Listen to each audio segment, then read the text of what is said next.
Hello, friends. Bryan the writer here. I want to welcome you again to another episode of Bryan the writer. Today we're talking a little bit about a subject that quite honestly gave me a little bit of trouble. The reason it gave me a little bit of trouble is because when I got the question, I really didn't know how to answer it because I had to think it through. It's something that because of my upbringing and the things I've read and the movies that I've watched, I kind of know intuitively, and I've never really given any thought.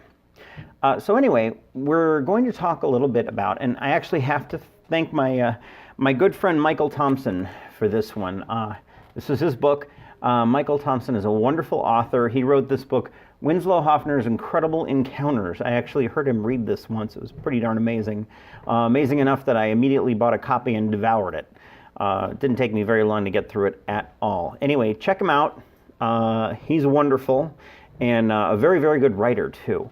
So what he suggested was, how do we write scary scenes? How does an author accomplish this? Well, I figure that in order to answer this question, we really have to answer two questions. One, what does it mean to be scared? How do we get scared? You know what it's like, with the blood and the guts and the horror and the bodies dripping from the What? That's not very scary. Of course it's scary. Look, I've got the black and I've got the hood and No, that's not quite how that works. Yes, it is. What do you know about scary? I know tons of things about scary. You know what? Go to your room. Go to your room. You're grounded. Go get out of here. Kids these days. And you certainly know what it doesn't feel like. But what happens when we make someone scared? Now, in a recent study of people watching horror movies, your neuroscientists revealed that what happens is people essentially allow themselves to circumvent the natural filters that's on your brain, that is in your brain, that tells you this can't possibly be happening. For example, if it's also, interestingly enough, one of those things that allows us to go to a magician show and watch a girl be sawed in half. We know that can't be happening, but we allow ourselves to believe that. We set aside our own disbelief and our own rationality to let that be real in our minds. So we do the same thing with horror. We set aside the idea that Michael Myers could still be alive. We set aside the concept that Jason has died how many times in those movies and he's still coming back because of a variety of different things. We also know that vampires, werewolves, and the mummy are not real, yet we still get scared when we see movies about them. It's because we are telling our minds, in essence, hey, brain, it's perfectly okay for you to be scared now. No problem. Be scared. It's all good. So that's at least at a basic level why we get scared when we read certain things. But that doesn't necessarily answer the question. What we need to understand is that when authors write novels, we will talk ad nauseum about this idea of a roller coaster. And what we mean is that a storyline goes from here and it goes up and up and up and up and up and up and up and up and up and up and up and then down. Straight down. We're going to take you on that roller coaster ride. We're going to get you to that top part, that pinnacle of the story. You're convinced the good guy's going to lose because the bad guy's got the upper hand, and then bam, we're going to take you straight down again to a conclusion of the novel. Well, I like to point out to new writers that structure, that basic structure, doesn't just exist in the novel from the first page to the last page. It also exists in every single chapter. So you have to think of every single chapter as, you're going up and up and up and up and up, and then you're going down. But here's the change. Here's why it's different. In the chapter, especially when you're writing horror, I suppose when you're writing really anything, you go up and up and up and you go down, but you have to start going back up again. Because if you don't go back up again, I have given you zero hope, zero interest in turning that page. there cannot be that successful conclusion. We need to go up just a hair to keep you wanting to turn that page. It's important. Now, we do that with either thinking or feelings. In horror, we'll do things like, oh, he turns and the body's missing, or a bloody gloved hand reaches out, or the ghost finally takes over the body of the person that they're trying to possess. We do that so that you're going to keep turning that page. We want you to feel that horror. I also believe wholeheartedly that I need to put in a dollop of humor in there as well. If I don't have that humor in there somewhere, if I don't have points that make you snicker at least a little bit, I basically kept you in the dark for a very, very long time, and I can't do that. Too much negativity is actually a really bad thing in terms of writing.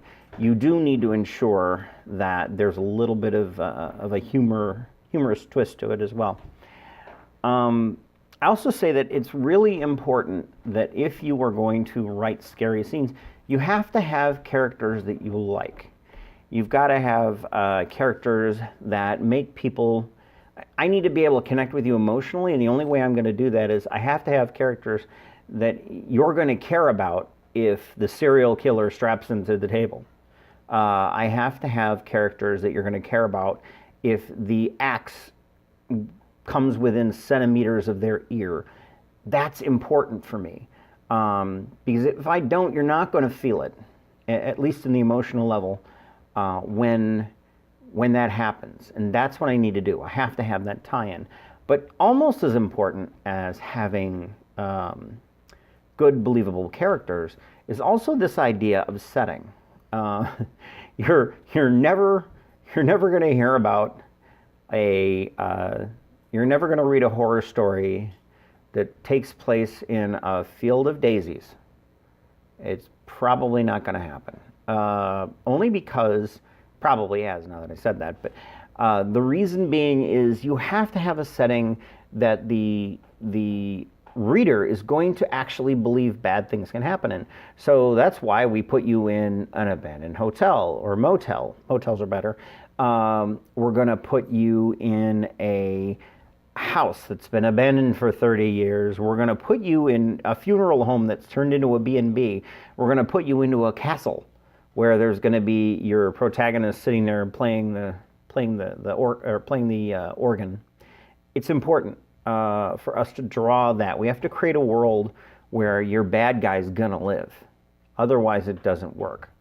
So I think when we're getting down to the paragraph level, we also have to be very cognizant of how do you keep that sense of tension going throughout the course of your paragraph. If the paragraph is the basic building block of, or if the chapter is the basic building block of a novel, you have to make sure that your chapters themselves have an element of believability to them. You have to, I talked earlier about this willing suspension of reality where you're going to set aside your normal feelings that, oh, that can't really happen. But we have to ensure that it's believable enough that while you're reading it, it's not so far off the mark, you're just going to not buy into it at all. So you have to have that part in there as well.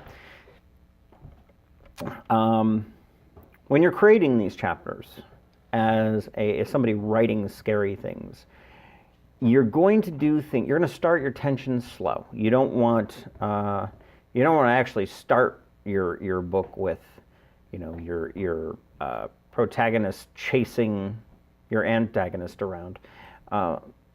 That doesn't really work because you haven't built tension. You've built some excitement, sure, or you've actually thrown us in the middle of excitement, but you want to build some tension. You want things to go from normal to absurd over a time span.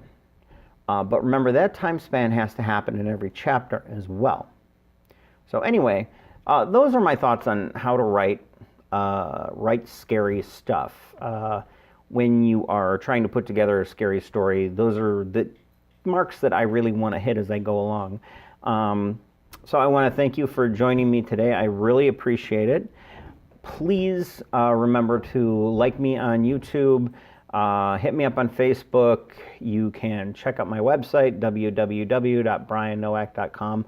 I think the link's down there somewhere. And also on Patreon. I'm kind of everywhere. So stop in and say hi, and I will see you at the next video. And and remember, if there's a burning question, something you really want me to answer, please suggest it. I can't come up with ideas on my own. I spent enough time writing. I need your suggestions and your feedback. All right? Thank you very much. Have a great day. Bye-bye.